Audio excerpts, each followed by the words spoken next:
Bonjour à tous, ici Victor Benadoret en direct de chez Ruby Mardi, j'espère que vous allez bien. Aujourd'hui, je voulais vous parler de la grande famille des pierres précieuses qui est la famille du quartz et de certaines de ses sous-familles. Et je vais vous parler aussi de mes bagues de cocktail parce que j'utilise beaucoup de quartz justement sur ces bagues-là.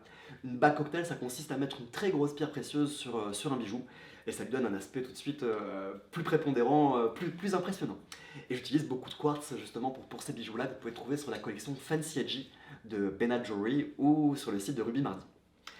Avant de commencer, je voulais vous présenter aussi la fleur de la semaine, qui est une magnifique orchidée rouge de la sous-famille des Cybidium. J'espère que ma prononciation latine est bonne. Comme vous pouvez voir, elle est assez impressionnante. Elle a une longévité aussi qui est très longue, donc voilà, je la trouve assez fantastique. Alors, aujourd'hui, je voulais vous parler du quartz, qui est une famille de pierres précieuses qui est très intéressante, parce qu'on trouve cette pierre sur l'ensemble du globe, mais pas forcément de qualité gemme, donc de qualité qu'on puisse utiliser en bijouterie. Il y a certains gisements en Europe, en Afrique, en Asie, mais particulièrement en Amérique latine. Je pense à l'Uruguay ou au Brésil, où vous pouvez trouver de très très beaux spécimens. Le quartz, ça ne va pas couvrir toutes les couleurs de l'arc-en-ciel, seulement certaines. Vous avez l'améthyste et la citrine. Alors l'améthyste, c'est de couleur violette. La citrine, ça va de orange, de jaune à orangé. Je les mets ensemble parce que vous trouvez aussi des spécimens qui s'appellent des amétrines, qui est moitié améthyste, moitié citrine. Et puis on voit une ligne de démarcation de couleur qui est très bien démarquée. Donc on peut voir voilà, le mélange des compositions chimiques à l'intérieur du cristal, ce qui donne un côté très, très intéressant. Vous avez aussi le cristal de roche, qui est du quartz transparent. C'est la fameuse boule de cristal qu'utilisent les liseuses de bonnes aventures.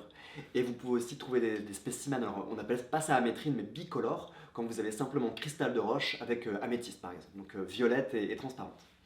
Ça c'est une spécificité une fois de plus du quartz et des améthystes et des citrines. Sachez aussi que la citrine, on trouve certains spécimens qui ont été chauffés, c'est de l'améthyste qui a été chauffée et elle devient jaune à orangé. Chez Ruby Mardi, chez Ben Jewelry, on fait très attention d'avoir que des quartz qui n'ont pas été traités, pas chauffés. Sauf exception qui est le lemon quartz, qui est une pierre qui a subi une irradiation pour lui donner un côté un peu jaune-vert acidulé. Donc je pense que citron vert ou lemon en anglais correspond plutôt bien à cette couleur. Mais c'est la seule pierre qu'on a irradiée en termes de... c'est le seul quartz irradié ou traité qu'on a chez Ruby Mardi. Vous pouvez aussi trouver dans les quartz le quartz fumé qui est de couleur marron, qui va de marron chocolat à saturé, donc qui tend un peu vers le noir. Et mon quartz préféré qui est le quartz rose, qui est une pierre qui est très laiteuse. Donc les pierres laiteuses, c'est comme s'il y avait un nuage à l'intérieur de la pierre. Et elle a tendance à la tomber de la nuit à prendre les couleurs de l'atmosphère. Donc elle va de parme à violacé. Et je trouve que ça lui donne vraiment un côté mystérieux et, et vraiment très intéressant. J'ai quelques spécimens chez Ruby Mardi que je serais très heureux de pouvoir vous montrer.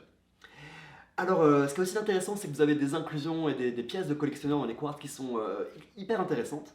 Il y a évidemment les brutes avec les géodes d'améthyste. Les géodes, c'est comme une grotte de cristal que vous trouvez dans la nature telle qu'elle. Puis vous pouvez extraire des gros morceaux de brutes qui sont de très très belles pièces de collectionneurs. Dans le cristal de roche, vous pouvez aussi trouver des inclusions qui sont hyper intéressantes, comme des aiguilles de rutile. Les aiguilles de rutile, c'est comme si vous aviez des aiguilles, enfin des pierres qui sont dans la pierre. C'est comme s'il y a une cristallisation de d'autres roches qui se sont faites à l'intérieur du cristal. Donc, voilà. En termes de collection et de gémologie, c'est super intéressant.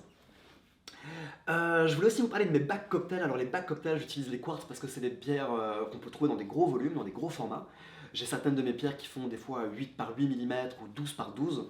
On parle de pierres de 8 carats, 10 carats, 15 carats. Donc comparé à d'autres types de pierres pour des bijoux cocktails, je pense par exemple à des topazes impériales. Une topaze impériale de 10 carats va vous coûter très nettement plus cher qu'une citrine du même poids. Alors vous n'allez pas forcément avoir le même retour optique et la même puissance, mais il y a certains quartz, je pense à certains de nos améthystes et citrines qui ont un retour de lumière, une brillance, un éclat qui est absolument magnifique. Certains de nos améthystes ont des reflets rosés à l'intérieur, une couleur très saturée, très profonde. Donc voilà. C'est aussi des pierres qui sont très intéressantes à considérer pour des bijoux cocktails et des bijoux quand même de haute valeur. Par rapport aux bijoux cocktails, moi j'ai deux types de sertissage dont je voulais vous parler aujourd'hui. Le premier c'est le serticlo, donc c'est le concept en fait de rabattre du métal sur tout l'ensemble du diamètre de la pierre. Et alors ça a plusieurs avantages, c'est déjà ça rend la pierre, le bijou un peu plus robuste, un côté un peu plus costaud, et ça met aussi l'or en valeur, ça veut dire que l'or devient aussi partie intégrante du bijou. Alors que d'habitude quand on met des griffes c'est quand même plutôt pour garder ça plus discret. Mais je pense que pour les bagues avec de très gros paniers, c'est intéressant d'avoir ce côté un peu massif. Et ce qu'il y a de la signature de ma signature, la signature de Ben Jory, c'est de mettre en fait d'aérer le panier avec des formes pour lui donner déjà un côté esthétique un peu plus cool, et surtout pour laisser rentrer la lumière dans la pierre, enfin dans le bijou. Ça lui permet justement, le certiclo peut avoir tendance à retenir un peu la lumière, mais le panier va faire en sorte que la lumière puisse pénétrer. Il y a aussi le fait, quand vous nettoyez votre pierre, c'est toujours bien d'avoir un maximum d'endroits où l'eau et l'ultrason puissent rentrer. Et justement, avec un panier aéré, je trouve que c'est une bonne manière aussi de pouvoir nettoyer votre pierre. Il y a une autre technique qui consiste à mettre des griffes, c'est un peu plus classique.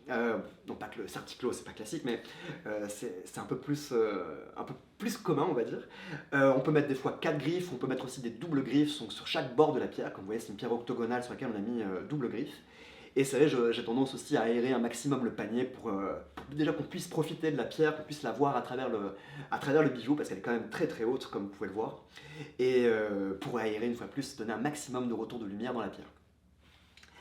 Donc voilà un petit topo sur les cocktails, sur les bacs cocktails et sur les bijoux en quartz. J'espère que ça vous a plu.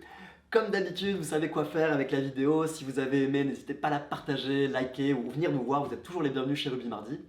Et je vous dis à la prochaine. Bonne journée.